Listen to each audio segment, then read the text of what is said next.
Bien, donc on vient d'installer MS Project sur son ordinateur. Et la toute première action à faire, c'est fichier options.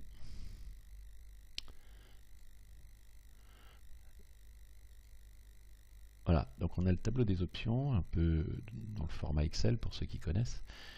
Donc tout d'abord le général. Général, on verra l'affichage project, on a droit à un affichage par défaut. On verra par la suite qu'il est intéressant d'avoir un affichage par défaut, ce que j'ai fait moi.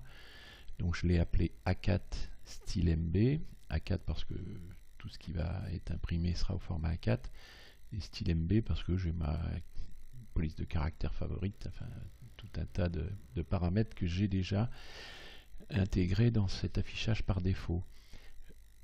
On a d'autres affichages, on a une multitude des chantiers précédents.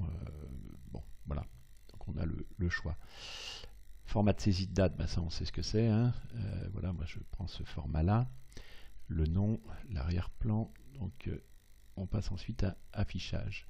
Calendrier, là on ne change rien. A priori c'est toujours en calendrier grégorien. Les ressources financières qui seront en euros. Échéancier. L'échéancier, on a la possibilité de choisir un calendrier pour tous les projets. Donc projet 1, il y a une option de calendrier qui fait que la semaine commence le lundi, l'exercice commence en janvier, donc tout ça on ne change rien. Les horaires, là c'est intéressant. Bon, moi je laisse toujours cette formule, 35 heures par semaine, bon, ça correspond à la réalité. Ensuite, qu'est-ce qu'on a d'intéressant? Objet de planification, option de planification, donc les nouvelles tâches créées. Ah oui, ça c'est important. Il faut prendre l'option planifier automatiquement.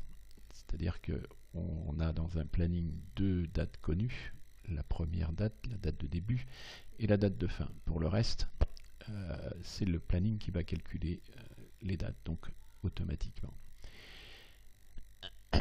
Ensuite, on a moyen de calculer son planning par rapport à la date de début de projet ou par rapport à la date du jour. Bon, évidemment, moi je laisse toujours date de début de projet. On verra le paramétrage ensuite. La durée est affichée en jours et le travail est affiché lui aussi en jours. Il y a moyen de l'afficher en heures. Quand on parle de travail, il s'agit de la ressource du temps travaillé.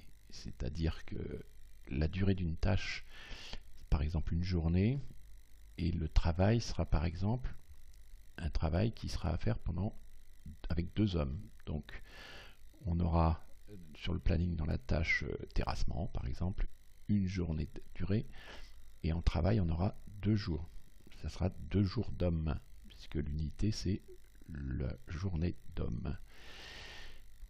Ensuite, type de travail par défaut, capacité fixe, on laisse. Les autres options, on laisse comme ça. Le calcul, il faut absolument que la tâche active soit toujours cochée. Ça veut dire que systématiquement, dès qu'on rentre une donnée dans Project, le calcul se refait automatiquement. C'est un peu comme sur Excel d'ailleurs. Ensuite, option de calcul pour ce projet.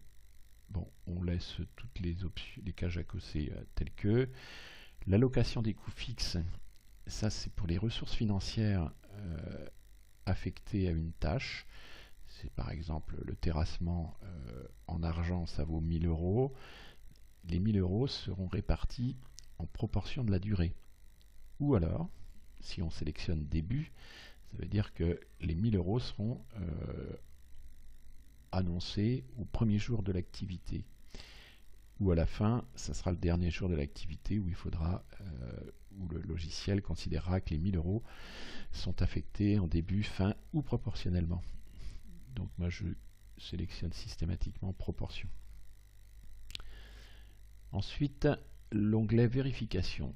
Vérification, bon là il n'y a pas beaucoup de choses à changer, a priori tout est correct, hein, la langue c'est le français, etc. Enregistrer, bah, là c'est intéressant de mettre l'emplacement par défaut. Donc moi je suis sur mon drive WIMI, MB Consult, l'émission au PC. Déjà par défaut, ça va dans ce répertoire. Bon. Ce qui m'intéresse, c'est que je sais que je vais avoir un backup journalier qui est fait automatiquement quand on est sur Wimi, donc ça sécurise. Enregistrement automatique toutes les 10 minutes, ouais, ça me convient, on peut mettre là ce que l'on veut. Ensuite, la langue, ben, on a dit c'était le français, hein, a priori rien n'a changé ici. Option avancée. Là, ce qui est intéressant, c'est ici, le coût standard. Non, ce qui est intéressant, c'est à cet endroit-là. L'option d'affichage de ce projet, c'est-à-dire que les unités, si on a par exemple dans la colonne durée 15 jours, le mot jour, tel qu'il est affiché ici, sera imprimé systématiquement. Pour moi, ça fait trop, c'est trop long, ça prend trop de place. Donc je réduis, je mets JR comme unité. Bon, on comprend bien que c'est des jours, mais c'est plus court.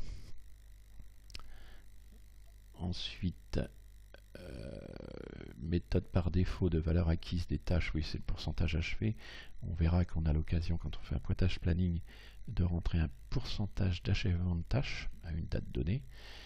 Donc c'est la méthode qui servira à tous les calculs sur l'avancement de la tâche, mais aussi sur les ressources. Bien, ensuite personnaliser le ruban, ça c'est comme sur Excel, hein, je pense qu'il faut naviguer, et puis bon, a priori ce qui est par défaut est intéressant.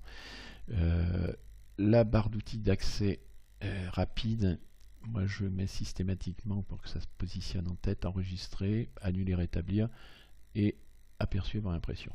Voilà. Ça permet d'aller un peu plus vite, gagner du temps. Ensuite les compléments, c'est accessoire, c'est pour les très pro. Et centre de gestion de la confidentialité, c'est les paramètres de Windows, hein, de sécurité. Voilà, on a paramétré notre logiciel. Ensuite, ce sera le paramétrage du projet proprement dit.